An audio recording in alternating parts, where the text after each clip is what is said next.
Law of cooling का अभी जो हमने एग्जांपल सॉल्व किया उसमें हमने कैलकुलस का यूज़ किया था, लॉग में हमारी वैल्यूज़ आ रही थी, बहुत ज़्यादा टाइम लग गया। अब इसको बहुत ही सिंपल तरीके से सॉल्व करेंगे। देखो किस तरीके से, शर्त सिर्फ एक ही है कि हमारा जो टेम्परेचर का डिफरेंस है वो अगर हम उसको एब्सोल्यूट टेम्परेचर से डिवाइड कर दें तो उसकी वैल्यू 1 से बहुत छोटी होनी चाहिए, जो कि आपको जब भी क्वेश्चन दिया जाएगा हमारे पास आंसर मतलब हम उसको यूज़ कर पाएंगे।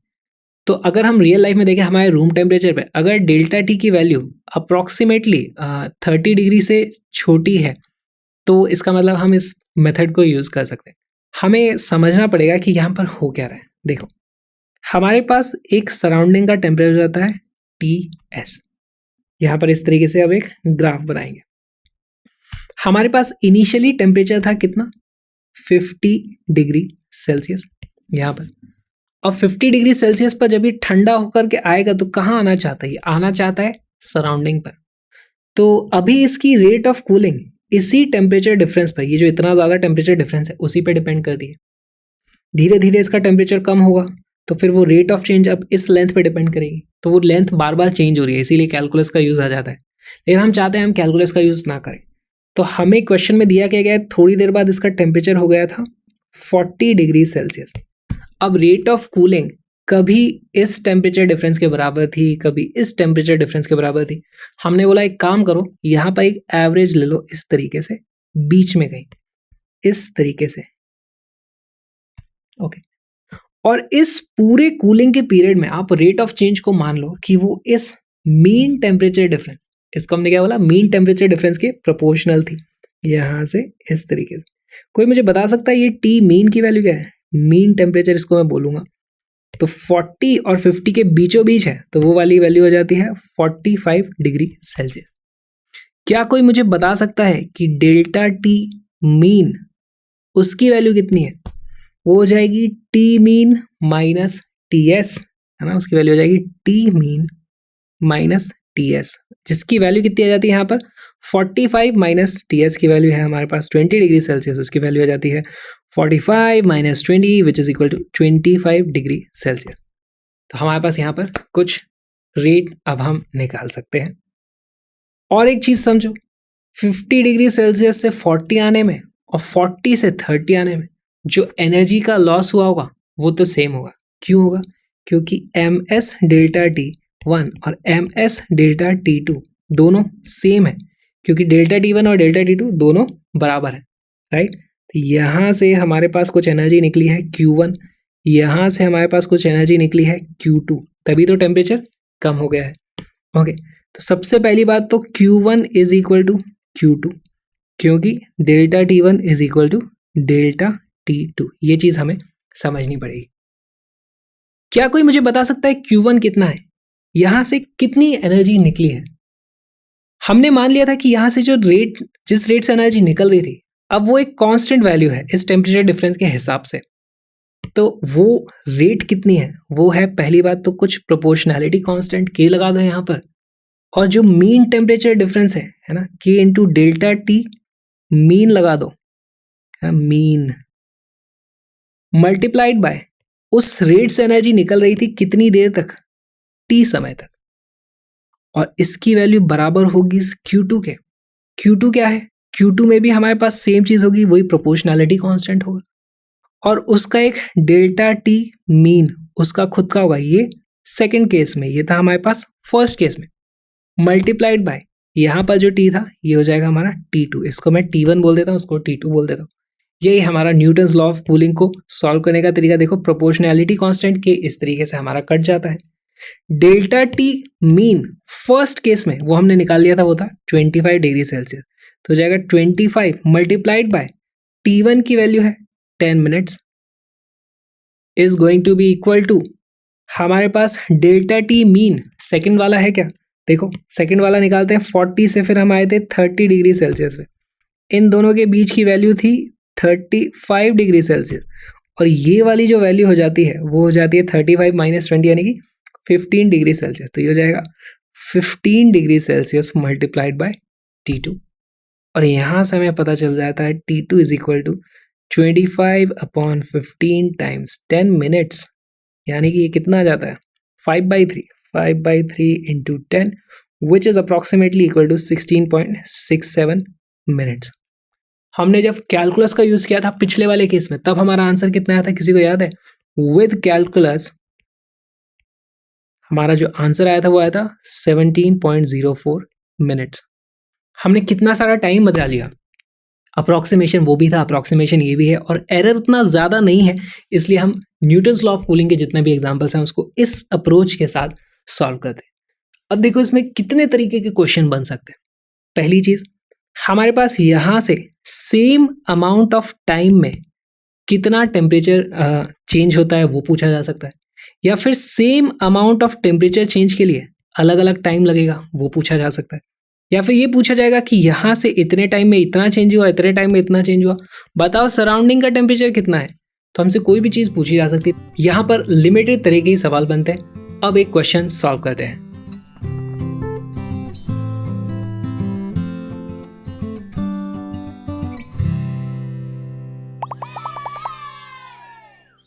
ये सबसे सिंपल सवाल है न्यूटन्स लॉ ऑफ कूलिंग का।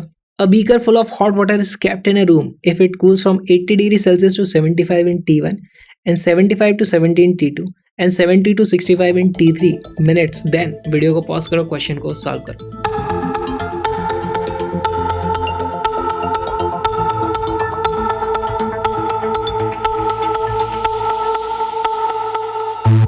इस क्वेश्चन का करेक्ट आंसर है ऑप्शन नंबर सी। हमें इसमें सोचने की भी ज़रूरत नहीं है, मतलब सोचना थोड़ा तो पड़ेगा ही। देखो हमारे पास जो भी टेम्परेचर होता है ना, ये हमारा सराउंडिंग का टेम्परेचर है।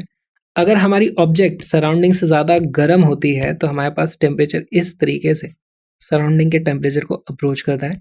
अगर हमारी ऑब्जेक्ट ठंडी होती है तो वो इवेंचुअली फिर इस तरीके से गर्म हो जाती है। यहाँ पर हम देखते हैं कि स्टार्टिंग में मान लो हमें कितना 5 डिग्री का चेंज आ रहा है यहाँ पे ना, 5 डिग्री 5 डिग्री और 5 डिग्री। पहले 5 डिग्री टेम्परेचर गिरने में हमें देखो बहुत ही कम समय लगेगा, फिर अगले 5 डिग्री में गिरने में हमें थोड़ा ज़्यादा समय लगेगा, और उसके बाद के 5 डिग्री में तो यार बहुत ही ज़्यादा समय लग जाएगा। तो हम यहाँ पे देखते हैं पहला समय कितना था हमारे पास, T1 T2 T3 इस तरीके से है, T1 T2 T3। तो हमें पता है T3 सबसे ज़्यादा होगा, T1 सबसे छोटा होगा, और इसीलिए ऑप्शन नंबर सी हमारा करेक्ट आंसर आ जाता है। एक और सवाल सॉल्व करते हैं।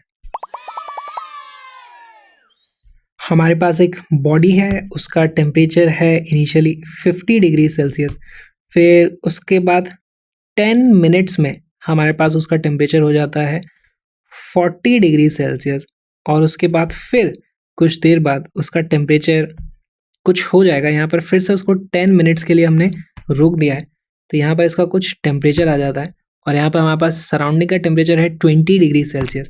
आपको बताना है कि ये टेम्परेचर कितना होगा।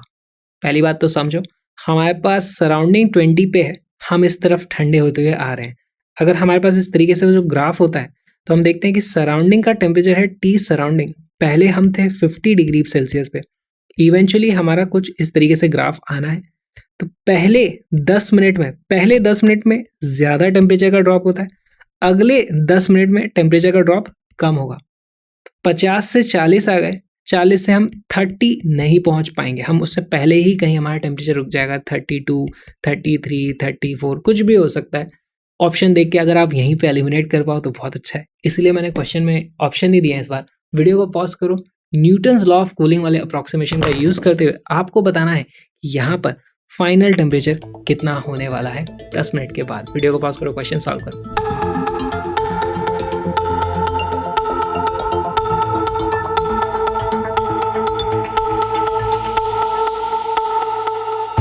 इस क्वेश्चन का करेक्ट आंसर आता है 33.33333 डिग्री सेल्सियस। कैसे आया देखो, हमें क्या करना है, हमें करना है delta T upon delta T is proportional to delta T of mean. इस तरीके से हमें इसे सॉल्व करना है, या फिर हम यहाँ पर एक प्रोपोर्शनैलिटी कांस्टेंट के ऐड कर देंगे। पॉजिटिव नेगेटिव फर्क ही नहीं पड़ता क्योंकि वो एनीवे कैंसिल आउट होने वाला है।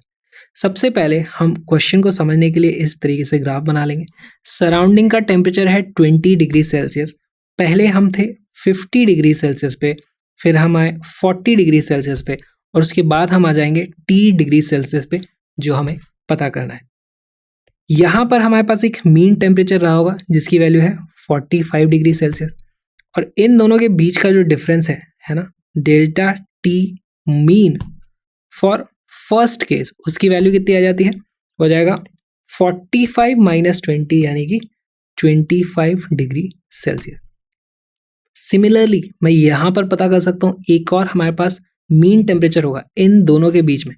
ओहो, उसकी वैल्यू क्या है, वो हो जाएगा 40 प्लस टी डिवाइडेड बाय 2। इसकी वैल्यू कितनी आ जाएगी, 40 प्लस टी डिवाइडेड बाय 2। और इन दोनों का जो डिफरेंस है ना, दूसरे केस के लिए delta T mean for case number 2, उसकी वैल्यू कितनी हो जाएगी, हो जाएगा 40 plus T divided bye 2 minus 20 degree Celsius. और किस्मत से देखो वैल्यूज ऐसी हैं कि यहाँ पर उसकी वैल्यू सिर्फ बच जाती है टी डिवाइडेड बाय 2। आप इसको सॉल्व करोगे ना तो यहाँ पर सिर्फ टी बाय 2 बच जाएगा। अब क्या करें, क्या हमें यहाँ पर स्पेसिफिक हीट कैपेसिटी और वो सब डिटेल में जाने की जरूरत है, नहीं, हमें वो सब भी नहीं करना पड़ेगा। हम पहले केस के लिए इक्वेशन लिख देंगे, चेंज इन टेम्परेचर कितना हुआ है, 10 डिग्री सेल्सियस, है ना, तो delta T divided by delta T 10 degree Celsius divided by 10 minutes is equal to K into पहले डेल्टा टी मीन कितना था हमारा, 25 degree Celsius. This is equation number 1। दूसरे केस के लिए हमारे पास इक्वेशन क्या बनेगी, हमारे पास यहां से जब यहां आएंगे तो चेंज इन टेम्परेचर कितना हुआ, हो जाएगा 40 से हम टी पर गए हैं तो चेंज कितना हो गया, 40 माइनस टी डिवाइडेड बाय कितना टाइम दिया गया था इस पर, again 10 minutes is equal to proportionality constant K as it is लगेगा। और इस बार हमारा मीन टेम्परेचर कितना था, वो आया था सिर्फ टी बाय 2, है ना, मीन टेम्परेचर का डिफरेंस। तो ये हो गई हमारी इक्वेशन नंबर 2। यहाँ पर देखो कितने वेरिएबल्स हैं हमारे पास, ये है के एंड टी, 2 वेरिएबल 2 इक्वेशन। क्या हम इसको सॉल्व कर सकते हैं, सीधे सीधे हमारे पास के की जो वैल्यू हो जाती है, यहाँ से के की जगह मैं 1/25 रख सकता हूँ। तो देखो आ जाएगा 40 minus T divided by 10 is equal to K की वैल्यू रख दूंगा 1/25 इंटू टी डिवाइडेड बाई 2। तो ये हो जाता है 25 इंटू 2 50 दूसरी तरफ चला जाएगा तो हमारे पास बचता है 5 into 40 is equal to 6t। यहाँ से t की वैल्यू आ जाती है 200 डिवाइडेड बाई 6 या फिर 100 divided by 3 which is equal to 33.33 degree Celsius. इसी तरीके से आपको न्यूटन्स लॉ ऑफ कूलिंग के क्वेश्चन सॉल्व करने में बहुत ही आसान था। हमें बस ये इक्वेशन ध्यान रखनी है, प्लस लगाओ माइनस लगाओ कोई फर्क नहीं पड़ता, कांस्टेंट है वो वैसे भी कटना है। हमेशा हम मीन टेम्परेचर पता करेंगे, फिर उनका डिफरेंस पता करेंगे कि ये डिफरेंस कितना था, जिसके प्रोपोर्शनैलिटी में हमारे पास रेट आनी है। दोनों ही केसेस में आपको वो पता करना है और आप क्वेश्चन को सॉल्व कर सकते हो।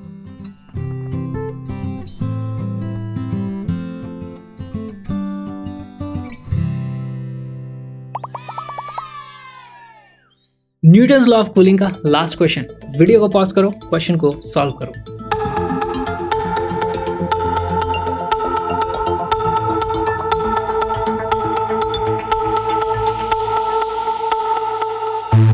इस क्वेश्चन का करेक्ट आंसर है ऑप्शन नंबर ए। कैसे आया देखो, इसको सॉल्व करने की कोशिश करते हैं। हमारे पास इस बार सराउंडिंग का टेम्परेचर हमें नहीं दिया गया है तो ये हमें पता करना है। पहले हमारे पास 70 डिग्री सेल्सियस से आता है वो 60 डिग्री सेल्सियस पे, तो मीन टेम्परेचर कितना रहा होगा, 65 डिग्री सेल्सियस। ओके, फिर उसके बाद 60 डिग्री सेल्सियस से हम आ जाते हैं 54 डिग्री सेल्सियस पे, तो हमारे पास मीन टेम्परेचर कितना रहा होगा, वो रहा होगा 60 प्लस 54, इन दोनों के बीच का था 57 डिग्री सेल्सियस। दोनों में हमारे पास टाइम कितना लगा है, 5 minutes and 5 minutes, correct. Okay, हमारे पास delta T divided by delta T is equal to K delta T mean. ये है, 2 केस बनेंगे। पहला केस यहाँ से यहाँ आने का, दूसरा केस यहाँ से यहाँ आने का। हमारे पास वैल्यू रखनी है, 2 इक्वेशन निकल के आएंगी, दोनों में 2 वेरिएबल होंगे, सॉल्व कर सकते हैं। पहला केस निकालते हैं। फर्स्ट केस हमारे पास देखो 75 से हम 60 आए हैं तो डेल्टा टी कितना हो गया है, वो हो गया है 70 माइनस 60 डिवाइडेड बाई टाइम था 5 is equal to K into delta T mean कितना था 65 minus T S. Okay, this is equation number 1। या फिर मैं इसको सिंप्लीफाई कर लूँ अगर थोड़ा सा, तो ये हो जाता है 10 डिवाइडेड बाई 5 यानी कि 2 which is equal to 2। This is equation number 1। दूसरा केस, हम यहाँ से यहाँ पर आ रहे हैं। ओके, तो 60 से 54 आ गए, हमारे पास चेंज इन टेम्परेचर कितना हुआ, हो गया 60 से 54 डिवाइडेड बाय टाइम अभी भी 5 लगाए इज इक्वल टू के इनटू 65 की जगह इस पर हमारे पास मीन टेम्परेचर डिफरेंस कितना है 57 minus T S, 57 minus T S. यहाँ पर हमारे पास ये इक्वेशन नंबर 2 हो जाएगी जिसकी वैल्यू हो जाती है, ये देखो ये कितना है 6 डिवाइडेड बाई 5 यानी कि 1.2। This is equation number 2। इन दोनों को अगर मैं डिवाइड करूँगा तो k की वैल्यू कैंसिल आउट हो जाएगी और हमारे पास आंसर कुछ आ जाएगा 1 डिवाइडेड बाई 2 कर दो तो आ जाएगा 65 minus T S upon 57 minus T S is equal to 2 divided by 1.2। यहाँ से आ जाएगा 1.2 into 65 minus 1.2 into T S is equal to 57 into 2 minus 2 into T S. यहाँ से हमारे पास वैल्यू आ जाएगी, देखो इस माइनस 2 टी एस को आप इस तरफ ले आओ, इस तरफ माइनस 1.2 टी एस था तो ये हमारे पास बच जाएगा 0.8 T S is equal to 57 into 2 कितना होता है, हो जाता है 114 माइनस 65 इंटू 1.2 वो हो जाएगा 65 plus 13, 65 plus 13 which is equal to 78। Okay, तो यहाँ से टी एस की वैल्यू आ जाती है 36 divided by 0.8 which is equal to कितना हो जाएगा 45 degree Celsius. Option number A is the correct answer. Newton ji सभी जगह घुसे हुए हैं, उसी तरीके से आप भी क्रैशअप की योलो सीरीज पूरी की पूरी देख डालो, सारे कॉन्सेप्ट्स क्लियर कर लो। अभी जो आपने वीडियो देखा वो क्रैशअप की योलो सीरीज का वीडियो था, पूरी की पूरी योलो सीरीज आपको क्रैशअप के यूट्यूब चैनल पे एब्सोल्युटली फ्री में मिल जाएगी, उसको देखो। लेकिन साथ में प्लीज़ इस QR कोड को स्कैन कर लो और मुझे थोड़ा सपोर्ट करो ताकि मैं ऐसे और भी वीडियोज़ आपके लिए बना के ला पाऊँ। Please support Crashup, please support free education for everyone. और आपने मेरे व्लॉग्स देखे कि नहीं, उसके लिए लिंक डिस्क्रिप्शन में है,